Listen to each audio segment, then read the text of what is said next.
Welcome to LOA Today. I'm Walt Thiessen here with Alex King and Daniel Mangena. Today is Thursday, June the 4th, 2020. It's 4 p.m. New York time. Wherever you are in the world, thank you for joining us for another episode of LOA Today, your daily dose of happy. And I'm happy that Daniel's back. I think things have quieted down enough that he can actually talk to us and hear himself and hear us while he's talking. This is a good thing. So glad to have you back, Daniel. Thank you. Great to hear my soul again. I can imagine. Yeah, you've been putting up with a lot of noise there. Hopefully it actually leads to some, goodness where the housing is concerned there. Well, it was the downstairs, a couple of apartments over, their floor was being changed. Oh. So the tiles in the floor, because they're all tile floors here, they have to rip up an entire set of tiles. Really not bueno. He's shaking his head. This is not a good thing. But the good news is that it's quiet, and he actually has a very interesting topic for us today. And I like the way you titled it. I'm going to let you give the title because you almost sang it. I'd like to hear you say it. So tell people what the title is. What's fate got to do with it? What's fate when we got free will and infinite possibilities? That's fabulous. Absolutely fabulous. And this came up in a masterclass you were giving. In other words, this is one of your followers. No, not a masterclass. There's a weekly intention group. An intention group? We set an intention, we meditate on it, and we do some really cool stuff. It's using the Dr. Joe variation of the Lynn McTaggart work, and we meet every Wednesday, and it's really cool. Oh, okay. All right. And it came up, the question of fate came up. Now, I have to say, I have on the show had conversations with co-hosts about fate. It's been a long time since that one has come up. So I'm curious, can you tell us a little bit, how does that come up? Because I don't really hear that one too often about, I'm fated for this or I'm fated for that. Yeah, not really. There's different ways that I hear it coming up. And I've got views on it, but this isn't about views, it's about conversation.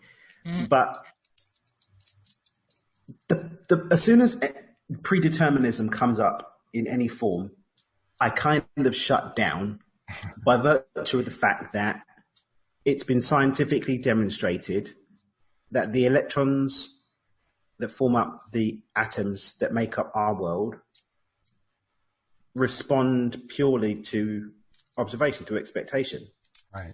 So once something's been demonstrated to be true, and we juxtapose that against infinite possibility, anytime someone says, it has to be this way, or that's the only way, or I had to do it because of this and that, I kind of shut down. But it still has these backdoor routes. Co-creation is one of the most annoying phrases. I really don't like the way that it's used. Why is that? Generally. I find it now that one I don't associate with fate, so somehow you're tying it in, and I don't know how you're doing that. There's a backdoor one, and you'll get what I mean. That one, the whole, if it's meant to be, it will be. Okay. Yeah. Right? That the universe has a plan. Right. Okay. Gotcha. It must have been God's will. Externalizing. I guess that one wasn't meant for me. Mm-hmm.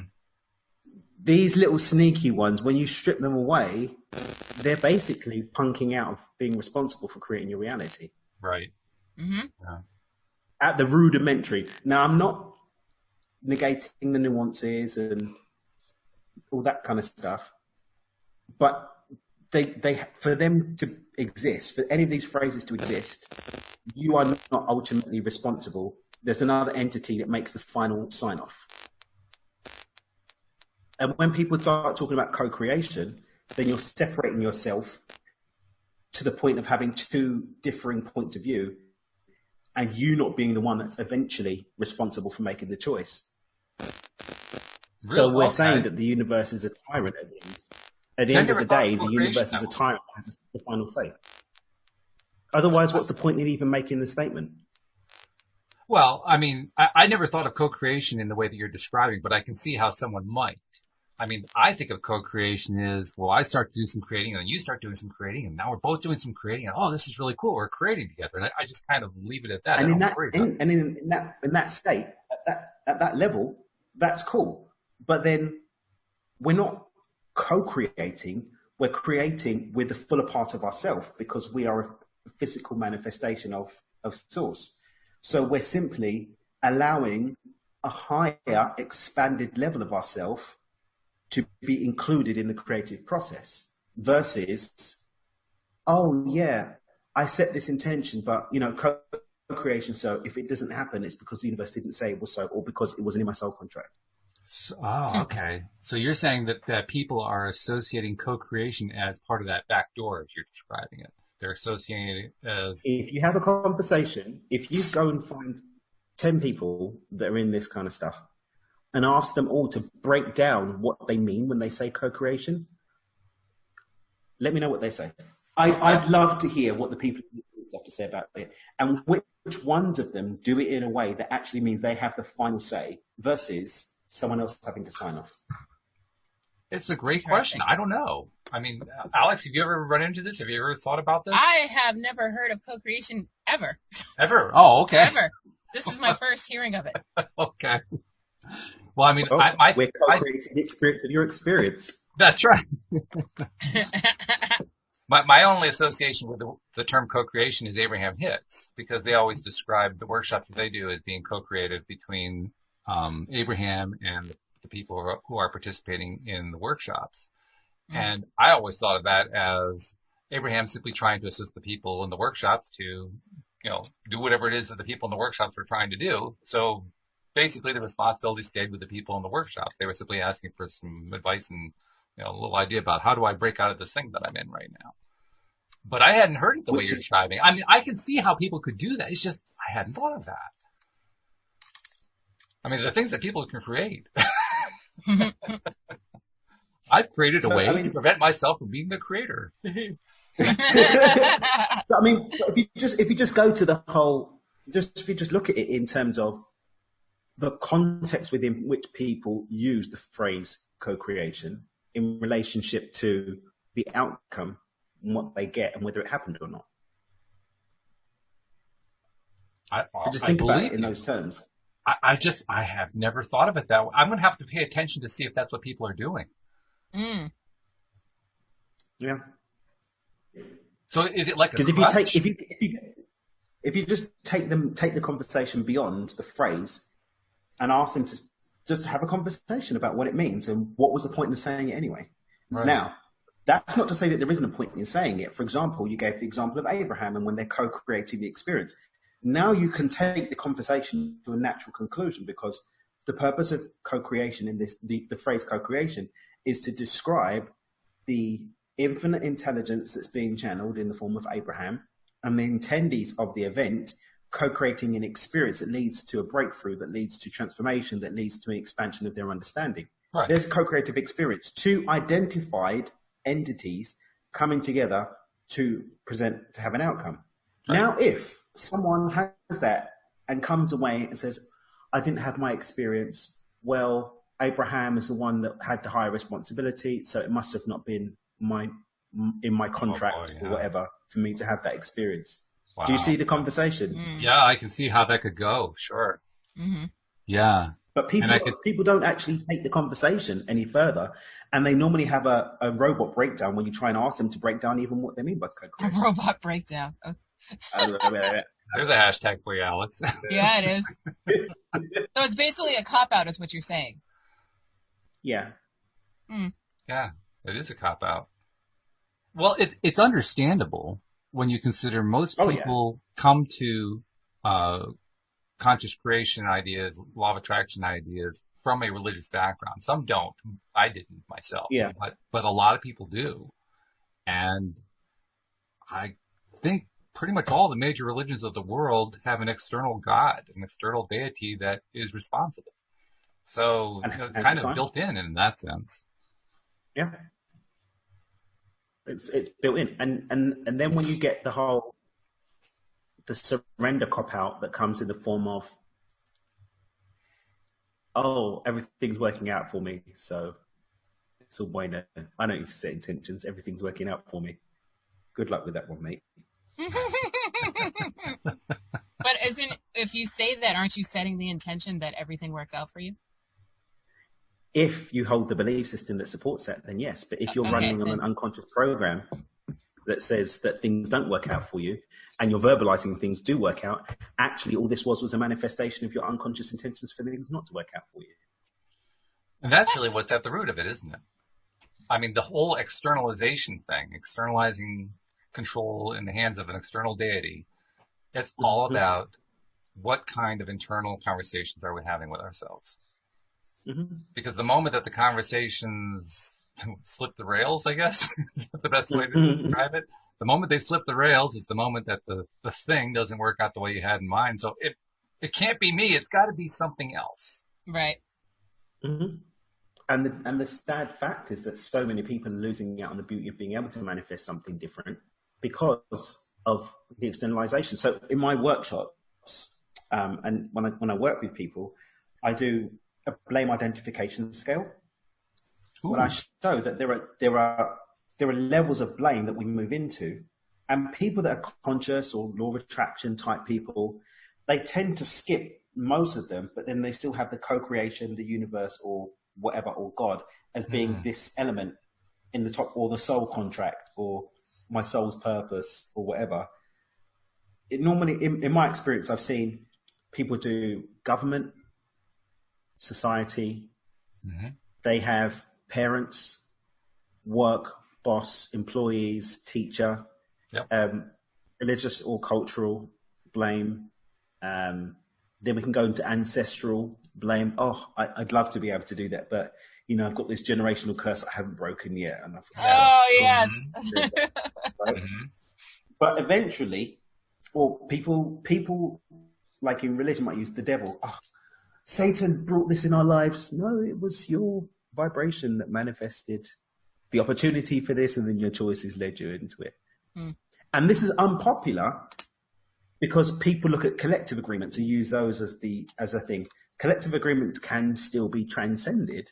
It just takes a lot more energy to transcend a collective agreement. So it being difficult doesn't make it impossible.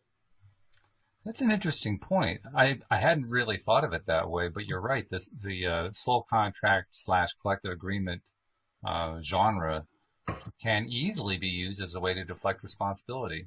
What my friend Cindy Chavez calls radical responsibility. I like her term because it actually implies, the word radical means change. You have to actually change your responsibility. Yeah. It's interesting, too, that people who I see online, I hadn't thought of them in these terms, but I'm kind of like filtering through. What are some of the experiences I've had reading some of the stuff on Facebook, for instance, because there's lots of law of attraction type groups on Facebook. And there is that. I always kind of dismissed it. I dismissed it as, well, that's just part of them learning how this whole thing works, and they'll get there eventually. And then I just let it go at that. And that's you filtering your experience. Oh, sure. When we start to look at this law of attraction, law of vibration, match those two together, right? And start overlaying that discussion into this. Well, we only experience what we're vibrational matched to. The quality of what we are attracts into the experiences that we have, but the vibration has to match in order for the experience to be attracted in. So for us to witness something, it means that we have to have had the vibrational potential to experience it, whether we do that as the observer, whether we do it as the participant, or whether we do it as the post-judge of the experience. In order for us to have that in our reality at all, we have to have a vibrational match to it. For us to experience it firsthand, that's when the law of attraction kicks in. So the law of vibration says I can be around rich people. The law of attraction says I can have those riches in my life, right? So if we look at the racial tension that's going on right now, racism is a collective agreement that's been imprinted over hundreds and hundreds and hundreds of years. Mm-hmm. People are vibrationally matching it by talking about it, by hating people around it, by loving that it's there because they get benefit from it, by being fearful of talking about it, fearful of saying the wrong thing about it. So all of these emotional connections are creating a resonance that creates a potential to keep it being witnessed, which is feeding the collective agreement. Yes. So the collective agreement gets reinforced, whether we're giving it positive attention or negative attention. Unless we change the vibrational frequency of the connection to it, it's going to keep manifesting, even if it takes a different form. Let's say, for example, tomorrow a miracle happens and everyone understands Black Lives Matter. And therefore we no longer need to say Black Lives Matter and can revert to All Lives Matter. There'll be another racial group that will end up being chastised because the energy's going to seek somewhere to express itself, because this isn't about white versus black or everyone versus black. This is about hate and them versus us, which will always find a manifestation. I love Muslims that. weren't hated the way that they are. Muslims weren't hated the way they were until September 11th. We all know that the Taliban were America's partners against the Russians. It's true. But then as soon as the opportunity showed up for the vibrational transfer of hate to a group that we were given a common enemy for, which is what happened on September 11th, then all of a sudden we've got another enemy. And then that gets perpetuated by war, which then stirs it up. And now you've got soldiers losing their lives, and you've got the pain and loss of that being felt by their families, which then keeps it. So you've got this virus of hate that's finding all these different ways to manifest itself, perpetuating this massive collective agreement, which we're all in because we're witnessing it. Otherwise, we wouldn't be able to see it. That's true. Obviously, this is a very poignant thing to talk about because of what's been going on here in the U.S. anyway, the last week, 2 weeks, something like that. But it also raises an interesting question now that we've framed it this way. How do we stop an undesired collective agreement? How do we reverse it? How do we replace it? How do we do whatever it takes to stop it? Collective agreement is just individual agreements that have been given more life because enough people have subscribed to it to create an energy form from it. Everything that's in existence is an energy form. All ideas, flight, air travel, was an idea. Leonardo da Vinci had the idea however many years ago. Then the Wright brothers took that idea, applied the laws of science, and created a model that enabled that to be manifested in form. And now you've got Boeing, you've got Airbus who have taken it to different flights, and now you've got Elon Musk taking that into interdimensional, interplanetary travel. But it started as an idea, and then enough people committed to that idea to create a collective agreement that now makes it a part of all of our lives. Right. So that's how it's created, but how do you stop it? Well, you don't stop it, you create something else. You stop creating and create something different. And this is the thing. We're giving racism a pedestal. No kidding. And by giving racism a pedestal, we're feeding into it. So I even caught myself on Twitter yesterday. My friend Lauren posted something, and I went to read it, and I ended up in this vortex myself of reading all of these racist comments from England. And I was like, so I've got a very interesting experience. I was raised in I spent my formative years in a predominantly white area. And so I have actually firsthand experienced the difference between innocent ignorance and deliberately held hate. I've seen the difference between the two. I've had conversations whereby people there's one particular conversation that really brought it home for me. My friends Gary and David, we used to go to school together every day. They've slept in my house. I've slept in their house. They've had my mum's food. I've had their mum's food. And I think we've been going to school together for 4 years. And we're walking to school one morning. And by Gary's silence, I know that David and he had probably spoken about how to frame this beforehand. But David was like, Danny put his hand on my shoulders like, thank you, mate. I'm going to slip into my East London accent, by the way, my Cockney accent. I love it. Thanks, mate. I said, what's up, pal? He goes, I didn't really used to know coloured people before you. We didn't really know anything about them. But you know what? Coloured people are all right. Oh, wow. Wow. Now, bearing in mind, I understood his mindset because it's a mindset that I've been around So I knew where he's coming from. I know the area that he was brought up in. There were no people of color there at all. Mm-hmm. Sure. Mm-hmm. So that all that was presented to him for people of color, for colored people, black people, for those of you who don't know what I'm talking about, was the stereotypes, the fear, the negative imprint. That's all that he was given. Mm-hmm. He wasn't given the opportunity to be educated. He wasn't even given the substance to know that there's something to be educated on, because this is what he sees in the media. This is what he hears about. This is what he knows. And then you've got the generational imprints that come on the back of that. Black people this, black people that. Mm-hmm. But now he's had first-hand experience. He was forced, because this black guy's been put in his class at school, to engage with someone. He's been in a black household and had the opportunity to engage and find out that, okay, so we're not all pimps and hoes. We're not all murderous thugs and drug dealers. We don't all listen to hip-hop and eat collard greens, right? There is some difference, right? And most importantly, those differences that do exist aren't there to be feared. Are there people that fit these stereotypes in the world? Yes. Are there people of color that reinforce these stereotypes? Yes. But not everybody has them. And now he's had the opportunity to be educated about that.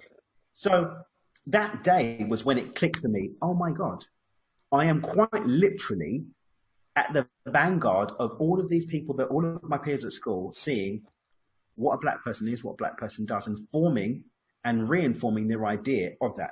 But they had the opportunity to do that. If we go into, I don't know, a backwater town in the bottom dollar of nowhere, where they have had no experience at all and continue to have no experience of people of color, the one or two engagements that they do have are negative, or the stories that they have firsthand are negative. Mm-hmm. They're watching the news now and seeing what's happening in the Bronx, New York, for example, where you're burning your own buildings down. I don't quite get it, but I know the anger that's pent up and leading to ridiculous ideas. Sure. And I get it. They've had no opportunity for change. They've got their peers saying, look, see, this is what they're like. You can't, which is the kind of thing they're saying online. Mm-hmm. Look, this is what black people are like. Da, da, da, da, da, da. And so the story, the narrative not changing, the narrative's being reinforced. And so you've got this energy that's playing out and playing out and playing out. And they're going to teach their children who are going to teach their children until there's an opportunity for an educative change.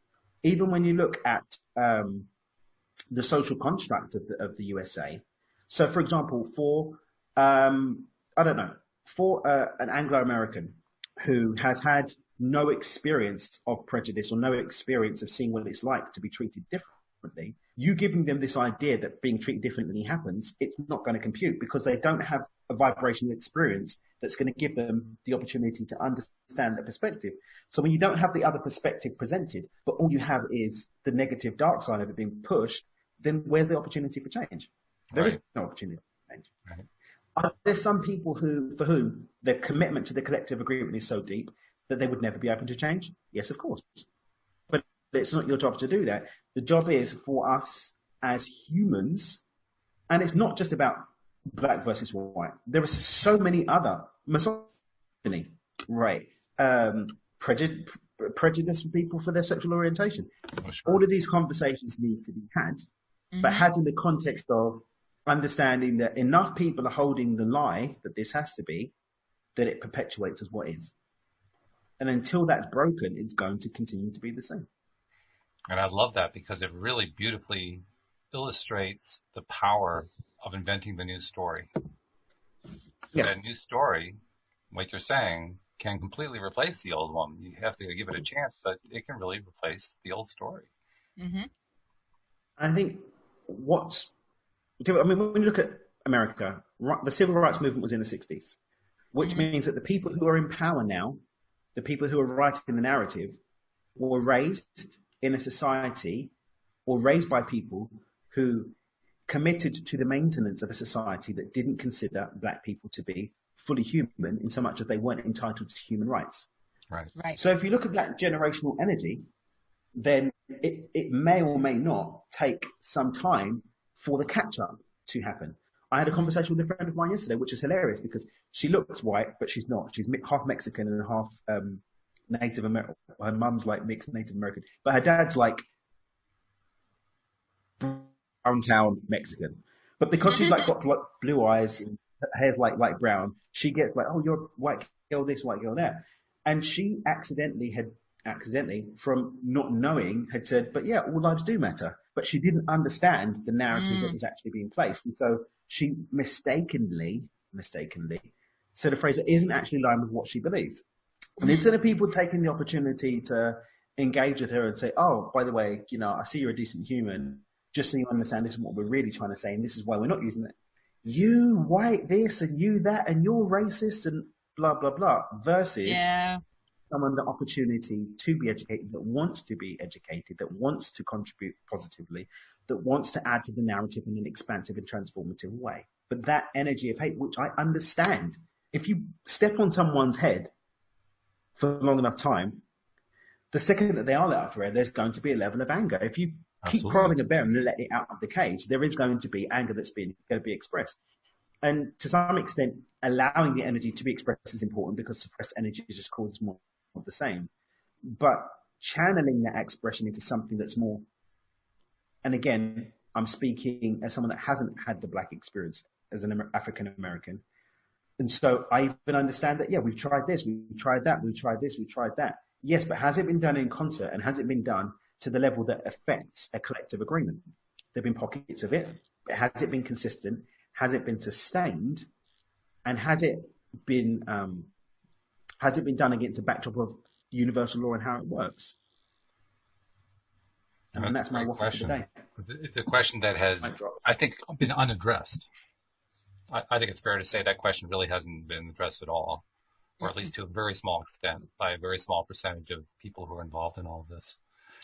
The question that I always ask anytime we're talking about manifesting a change and talking about a new story is, okay, so what's the new story? We got to, I mean, the biggest mistake I see myself making, and I think I see other people making too, is forgetting to actually identify what the new story is and then repeating it and playing it and living it and experiencing it and, you know, just going through it over and over in our minds.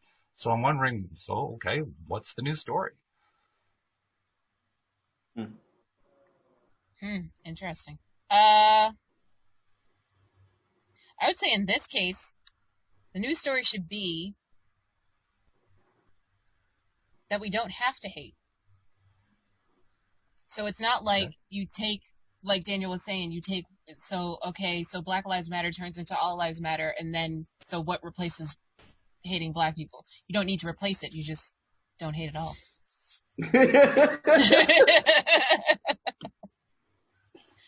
All in favor, say aye. Like, wow, that was simplicity. I try to keep it simple. No. But you know, I don't think, again, I understand that, especially for me, I'm talking to someone, look, for me, the worst I was probably going to get in England, there have been a few instances of like racist murders in specifically scary areas. Stephen Lawrence was a big one that happened in the UK about 30 years ago. Yeah. But it's not as common. You'll have prejudice treatment.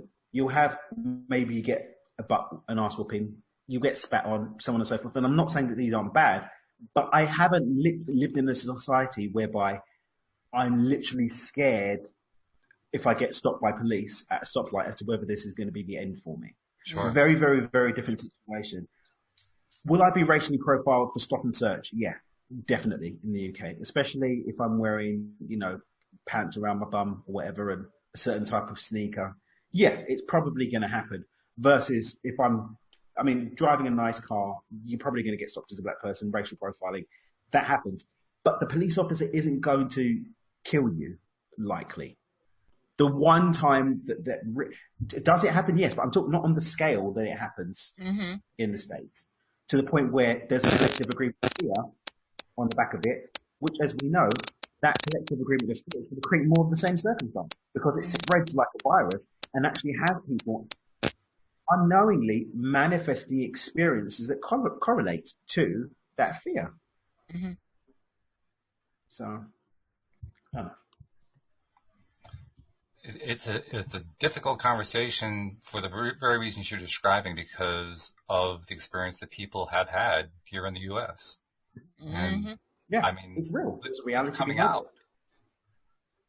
Mm-hmm. It's coming out in the way that people are talking about it. It's getting.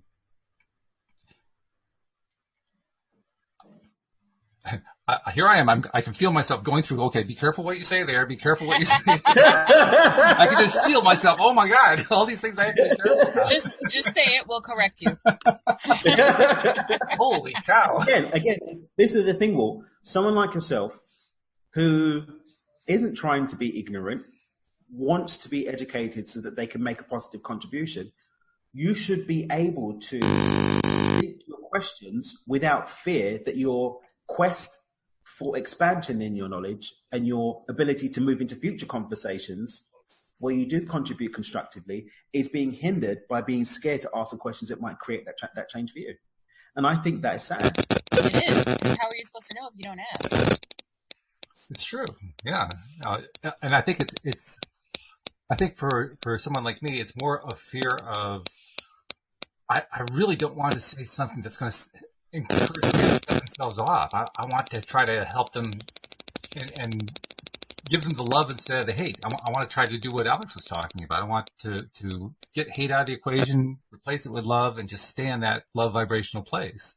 Mm-hmm. I actually did have a conversation on Facebook a couple days ago with a couple of young women who were really, really pushing the Black Lives Matter thing. It was in a law of attraction group, and it was challenging because no matter how I tried to stay true to that, they were basically trying to pull me off. Mm-hmm. Their stance was essentially, "You're not angry enough. You're not angry enough." Wow. Seriously, that's what it was. That's what it came down to. And they finally dismissed me. I'm not sure exactly how they, pictured me in their minds. Was I uneducated? I'm not sure if they decided that was the case, but they dismissed me. They found a way to dismiss me because I was insisting that they should actually get to the core of it. And they didn't like that too much. But in the context of that conversation, I was also like being really careful. How do I express this in a way that I don't set them off? And the hardest part of that is realizing I really can't. Yeah. Not up to me to not have them set themselves off. Right. That's not easy. No, it's not. So there's a question for you. How do you not do that? I say I be myself and everybody else be damned. Ooh. I think also, again, we're looking at, and I want to preface this by saying I understand, at least from the outside looking in, why there is a commitment to this, but there is still a commitment at an unconscious level. I'm not saying that people are consciously saying, I'm going to stay in my hate, I'm going to stay in this, and I'm going to stay in that. Right. If you keep your foot on somebody's head, generation after generation after generation after generation, that collective pain body is going to create unpredictable results in terms of how people respond to someone that does quite rightfully, someone that does quite honestly want to know more. We've been taught that hate is the only answer. Mm. Now, as I said on my post on Instagram and on Facebook, which actually gotten a little bit of traction, love alone isn't the answer either. The example I said is, if a child is getting abused at home, physically abused, beaten up, are we going to say, "Oh, I'm sending love and light to the poor child"? Mm-hmm. Love and light, love your way out of it, kid. No, we're not. We're going to seek to rescue that child from that situation because it doesn't have the power to protect itself. It's in a reality whereby it doesn't have the strength and means in order to protect itself. Sure. Mm-hmm.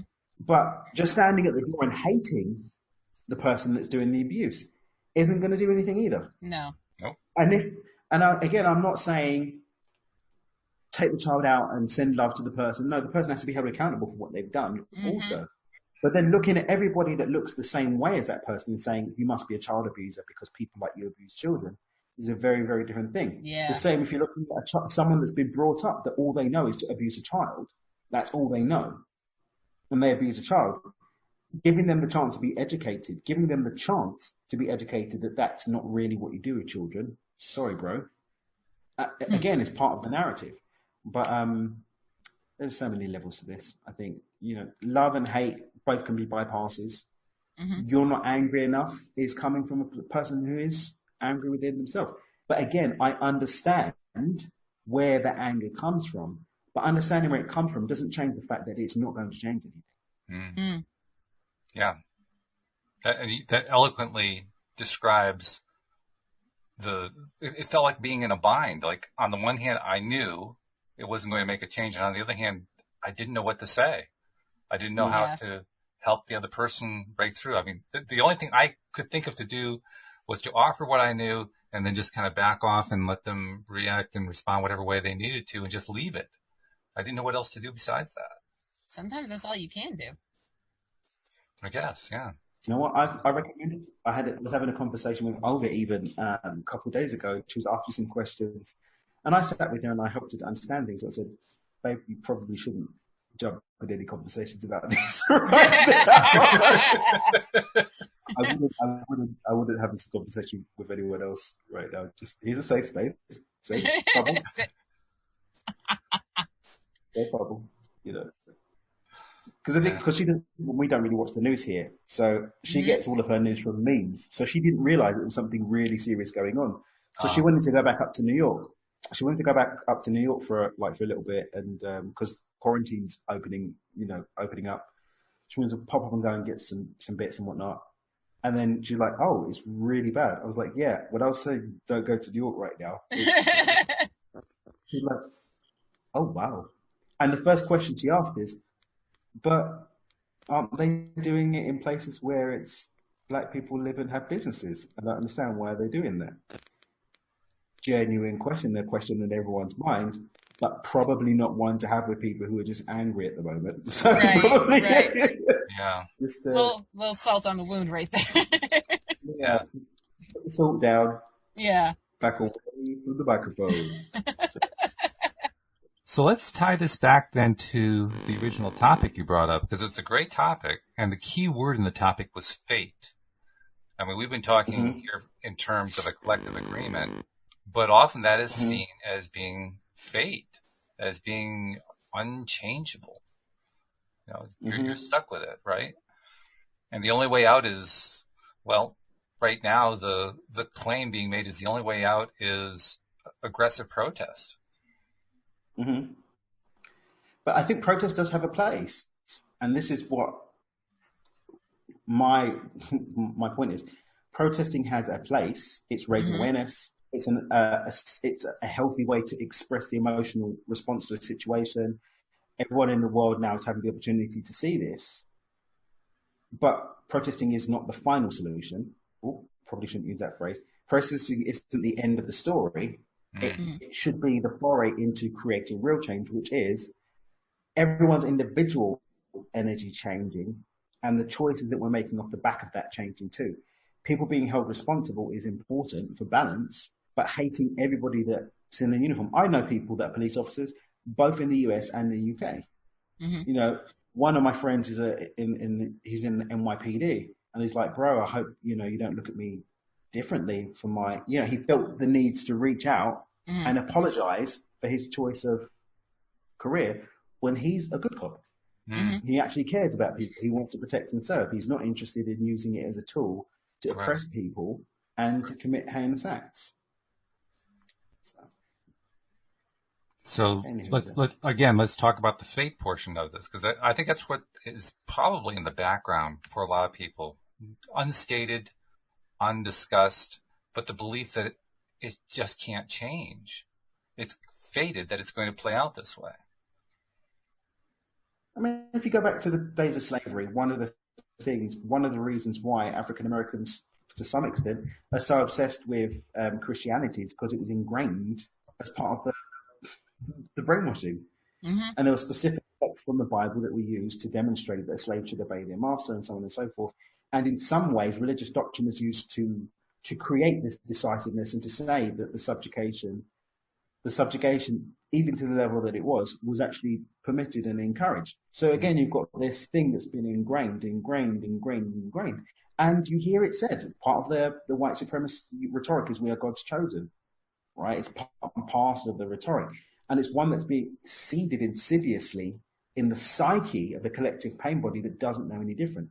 Right. Because that's all they've known for generation, for generation, for generation. So again, there are some that would say, well, this is what the soul came to experience. Okay. If you take the soul, what the soul is here to do, argument to it, discussion to its nth degree, that's essentially what you're saying. That, okay, cool, an entire race of people in a particular country and in other countries of the world too are being treated in a certain way. But, you know, everything is perfect. That's a hard statement. For a lot of people are going to hear that one. They're going to say, oh, I don't know about that. That's a hard pill to swallow. Yeah, but if you take it to its nth degree, everything is perfect, everything's the way it's supposed to be, the universe is always taking care of you.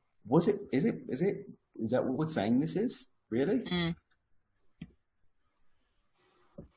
Or are we saying that there are instances where everything is perfect, the universe is taking care of you, and everything the way it's supposed to be doesn't relate? Oh, yeah, unless it's to do with racism, then the universe didn't choose racism. Oh, yeah. It happens a lot. I mean, not necessarily race. I've seen it with a number of different topics. I've seen it particularly with sexual abuse. I've had conversations with people who were victims of sexual abuse, and it's a very similar conversation. So where do we draw the line? But then when we go back to, you know, cut the BS out and actually go to the way the universe actually works, isn't it this poppycock airy-fairy thing? Is that energy is responding to expectation. That's what the split experiment showed us. Expectation is leading the way in terms of what we end up witnessing around energy. But we've got this pain body, and we've got this collective agreement of racism and hate. I'm going to say hate rather than racism. This collective agreement of hate that's reinforced and presenting an unconscious series of expectations that are causing a reality of it. So if we want to change it, we need to change the expectations. So we need to change the story. We need to change the blueprint that's all running off. But that's not going to happen if we're still hating. Yeah, that's true. But it's also not going to happen if all we just say is, oh, love. The change that's being claimed must be imprinted as a new belief system, and there must be reinforced with boundaries and actions that support the new belief system. All right, so let's go back to what Alex suggested earlier about what the new story is going to be like. And forgive me if I don't paraphrase correctly, but essentially it sounded to me like we're just going to remove hate from the conversation. Based on what we were talking about in the last 10 minutes, that sounds like a fairly challenging foundation. Definitely. I didn't say it wasn't easy. But, I mean, if we look at that, we can't just stop. The fact of the matter is that, you know, energy is neither created or destroyed, it just changes form. So that energy needs to be transmuted. What we're talking about is alchemy, the alchemy of hate. And love is the most effective tool for the alchemy from hate. But in order for that alchemy to sit as a new agreement, it must be supported with actions that align with it. And it must be supported with a cleansing of the thought quality and actions that align with it. And that is the only way that we're going to get a new one. But if we're running around and saying, yeah, but it's a co-creative experience, so I guess the universe wanted us to be like this, or this is the way it's supposed to be, then how are we going to have sufficient leverage over us or sufficient energy behind this momentum to allow it to transcend into an actual alchemy of hate? And when you state it that clearly, it becomes evident it can't. You basically set the possibility there. Yeah. So now we have to say what we can do. But and the thing is, when people say the whole surrender thing and use it against the backdrop of fate in any situation, I think sometimes we fail to see the way that the brain works and the way that we work as beings. That the unconscious mind is operating at 10,000 to 10 million times the speed of the conscious mind. We are always manifesting against the blueprint that sits in our unconscious mind. So unless we change that blueprint and have that blueprint alchemized, but that demands that we make choices that support that new boundary. And it demands that we have sufficient agency, right? We accept the agency to make that change. Otherwise, the program isn't going to change. And if the program doesn't change, then as individuals, we're not going to change. Then as a society, we're not going to change. And as an agreement, it's not going to change. And the hate is going to continue. It's going to express as racism. It's going to express as misogyny, express as hating people for their sexual orientation or their religious beliefs or whatever. It demands a change, and that change, I don't see. And you guys know me. I'm not saying that this is the final thing. I'm ready to be proven incorrect, but I don't see how that happens against the backdrop of everything is perfect and the nth degree of the conversation where we say, well, we're here to experience it. Okay, so we should just let everybody kill other people for being gay or for being transgender or for being black or for being a woman or whatever. We should just, put feet up. No need to do anything. This is perfect. I don't see how those two get held in the same conversation. Yeah. Yeah, I've always had trouble with the idea of perfection anyway, and this kind of reinforces that for me. But that's almost another topic right there. I want to tie in another thing that you've talked about extensively here on the program, Daniel, and that's the concept of microshifting. And I want to bring that in because if we look at the way most people rank the various emotions, hate is usually very close to the bottom, love is very close to the top. They're far apart. It seems like a tremendous opportunity for microshifting. What do you think? Definitely. If we go back to beyond intention, step one is accept that we do have the agency within us available to make a new change, and then just say, okay, what's that change today? Right? Maybe I can heal not just hate that expresses itself based on someone's race, but let me find something within me, some space to make a change in how I treat animals, how I treat myself, how I treat my siblings, how I treat my spouse. Find something within your realm that you can start to make that micro shift into. Maybe it's just being more aware of the conversation I'm having. Right? Maybe it's just inviting myself to look at because I've got a weird thing. I've got this weird thing, right? That I don't know if I've voiced it in public before. I'm going to do it now. I really don't like that if a white comedian makes jokes about the race of a black person in the audience, they are vilified as a racist. But if a black comedian makes jokes and calls someone a honky or does something like that about a white person in the audience, everybody laughs and it's okay. For me, it's the same energy. Yeah, it is. I agree. Yeah, it's the same energy. Mm-hmm. And unless everybody stops doing it, so where are these seemingly innocent areas that we're allowing the energy to rest and have expression in our lives and start chipping away at those? That's what I think is the microshift. That's also why I guess I like dad jokes. They're usually pretty clean and calm. I mean, there's not a whole lot of down going on in them. Definitely. The worst thing that happens in a dad joke is somebody trips over a rock. I mean, it's not that critical. Oh, dear. Join us, Alex. Join the dad. I fully joined. I came up with a couple myself. Really? Sure. I Give us don't a remember. taste. Yeah, we had a strong 2-week period where I had a dad joke for every episode. We did. That's true.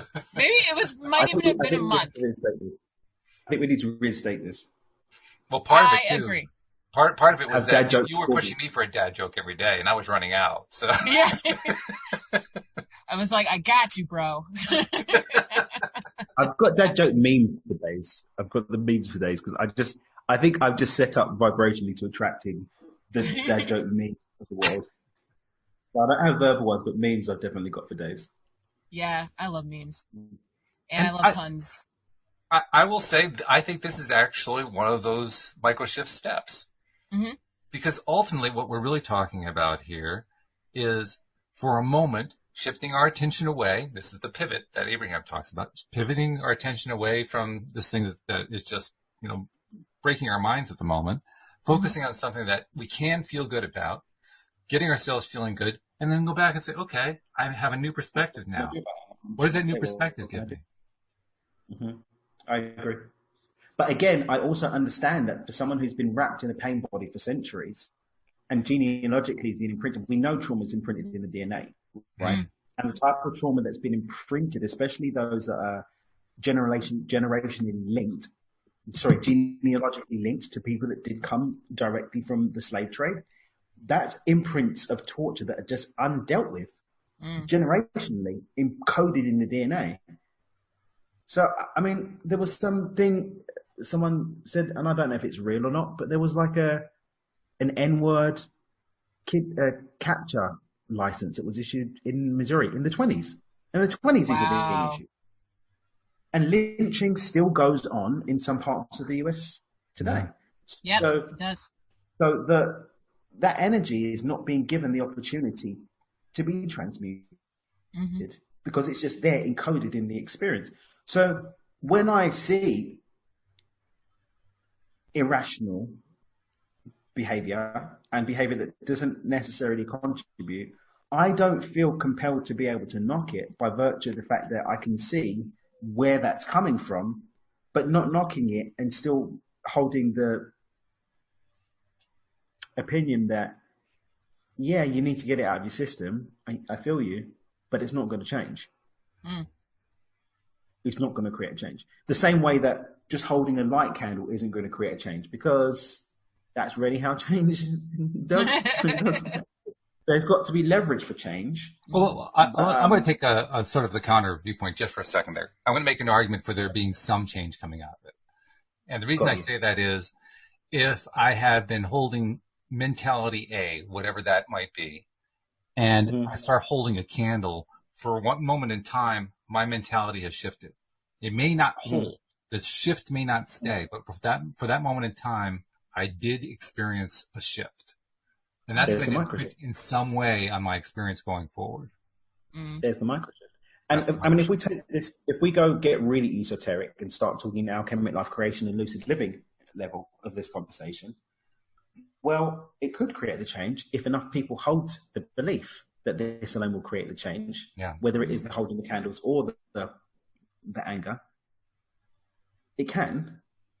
But if people aren't being deliberate in it and they're just running on their script, running on their unconscious program, which isn't for change, it's for staying the same, then there isn't going to be any change. Because it's not the action, it's the energy and intention behind the action that creates the outcome. Yep. By the time we've taken an action, the intention's already been made, unconsciously or unconsciously. We've stepped into vibration and we've started to mentally rehearse it back here, so that the action, all the hard work's already done. The action's just the end result. This is the end result here. Or at least the opportunities that are available are the end result. So we have to go back up the ladder and start, okay, let's change what narrative we're having. And this doesn't mean, just forget everything. I love Dr. Joe. Wisdom is memory without the emotional charge. I can hold the memory of a situation and make different choices from it without being disempoweringly emotionally charged by that experience here in the now. So I can, for example, be mindful of the fact that, yes, as a black man, my life may be in danger by this traffic stop, but I don't have to start mentally rehearsing from a place of fear and therefore inadvertently open myself up to the vibration of possibility, or behave in a manner that exaggerates, puts gas fire on the situation.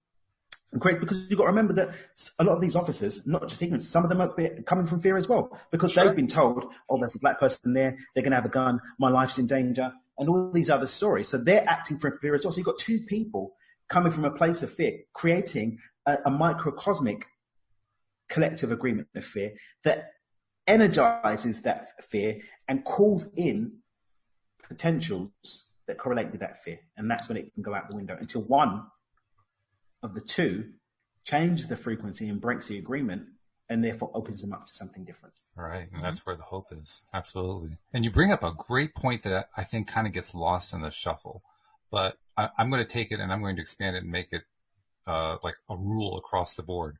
I'm going to suggest that everyone who either directly or inadvertently expresses racist views is doing so from a place of fear. I see that. Fear and ignorance. Yeah. Or ignorance-fed fear. Mm. And I think if we look at the root of it, we'll find even in the ignorance is based in a fear as well. Yeah. Or it's learned behavior, because that's all they know. I mean, if let's say, for example, my dad's a Klansman, my mum's a Klans woman, I don't know how that works, and his daddy was a Klansman, and all I know is that the ideologies, ideas, and the narratives fed to me, then where's my opportunity to have anything other than that? Mm-hmm. The story, the fear, like the story of the woman who cuts the ends off of her roast. and it goes back 3 generations, says, oh, that's because the oven was too small. So everyone just following this behavior, Right. the inciting energy of fear may not even be there anymore. It's just learned behavior that this is what it is. This is what it is. This is what it is. This is what it is.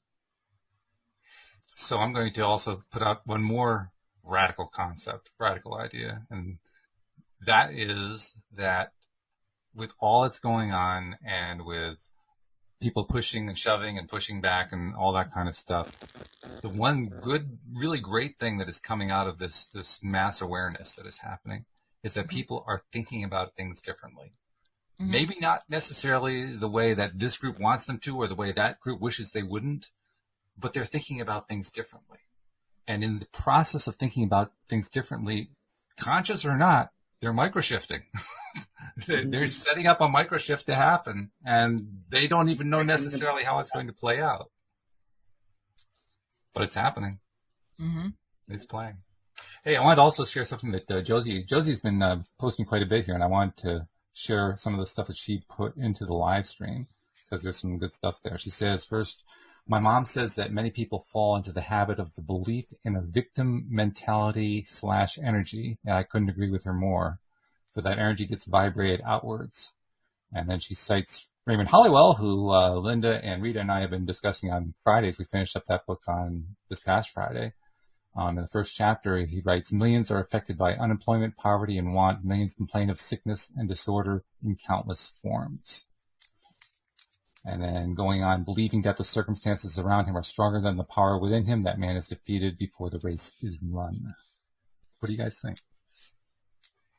I like the first thing she said that about oh my gosh, I just lost it. Her mother said something. What did she say? Yeah, her mother said that people fall into the habit of the belief in a victim mentality / energy. Yeah, big facts. How do you see that play out? I mean, can you point to an example? An example. I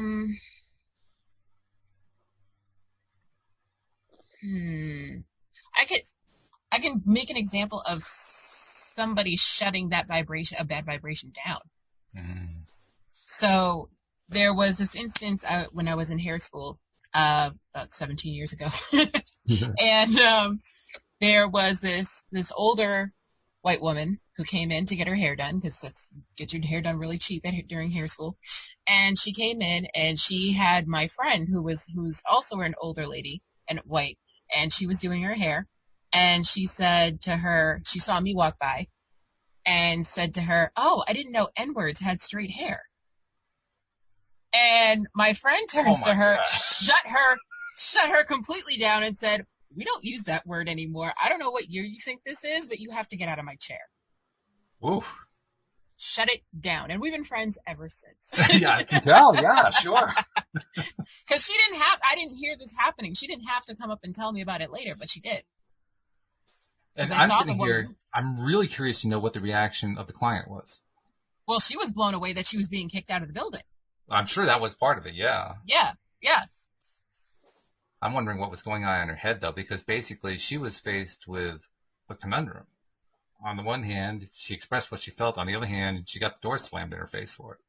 I feel like she was at an age, she was late 70s and probably dead now, but she was at an age where you say whatever you want, first of all, and you're also raised in the time where that was appropriate. Oh, yeah. So, ignorance, that's all I can say. Mm-hmm. Yeah. And that's just me taking it as on a lighter note, so I don't get angry about the situation. Because there's nothing I could have done about it, so I probably would have said the same thing. Well, I think you also did something else, though. You didn't buy into the vibration at all. Sure didn't. I bought into my friend's vibration of shutting it down. You bought into that big time, yeah. I was like, okay, sis, I see you. Okay. Yeah, you made a radical choice there. Mm-hmm. Probably an easy one, too. That one didn't take a whole lot of thought, I don't think. No, not really. No. I mean, I could have been like, oh, my God, this lady, and she ruined my entire day, and I could have gone down that road, but I was like, well, thanks for telling me. And I appreciate you. Yeah. That to me is that's more than a micro shift. That's a major shift. Yeah. That's a big shift, and I think that's going to happen more and more now. Quantum shift that. Quantum shift. I like that one. Hold on. That's good. That's another hashtag right there. Mm-hmm. Okay. Well, this has been good. Good conversation. I should remind people who are waiting for the app to come out. The app is almost there, but don't wait if you haven't subscribed. Subscribe anyway. We'll let you know when the app is out, but make sure you're subscribed. And if you haven't subscribed, go to the homepage of the website, loatoday.net, and you can subscribe right there. That's also where you can see a copy of what the app is going to look like. And it's also one of the many places, including here on the show, where you're going to find out when the app's available. By the way, guys, I got it narrowed down to one piece of the last problem. That's how close. Snap. Yeah, we're really, really close here. But I had to reach out for help on this one. I was like, okay, I don't know where to go, guys. Give me some advice here. Talk to Thea. If you don't ask, you'll never know. Exactly. But it's going to be good. Oh, and by the way, we also encourage people to subscribe to us on YouTube, because that's where we live stream to, and this is where Alex gets into her Vanna routine. Tell us how to subscribe on YouTube. So you go to YouTube, search LOA Today podcast videos, and once you see our smiling faces, click down below to the red subscribe button. Next to the red subscribe button, there's a little silver bell. Make sure you click all so you will always be notified when we are live. And Dan's shadowing you in the background. Dan's my backup dancer that I've wanted all my life. Loving it. Absolutely loving it. Good, guys. I love it. Thank you very much. Thank you, Josie, and others in the live stream. Thank you to our podcast listeners as well. And we will see you all next time here on LOA Today. Goodbye, everybody.